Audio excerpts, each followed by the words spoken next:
Hey, my name is Daniel with MyAirBags, and today we will be installing a knee airbag on a 2021 BMW M3. First, when we are doing the knee bag for this M3, we will need to plug back in the new airbag into the plug. Now make sure that the battery is disconnected at all times when you are doing this. So when you're plugging it in, make sure that the clip is fully unclipped. And now we insert, and then we fully clip the clip in place. Now we're gonna put the airbag back. And over here, we're gonna line up 2 of the 10mm bolts with the other thread.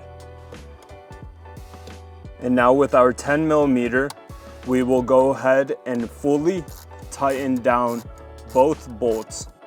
And lastly, we will be putting in the plastic piece just as you took it out, and we will be turning these clips clockwise.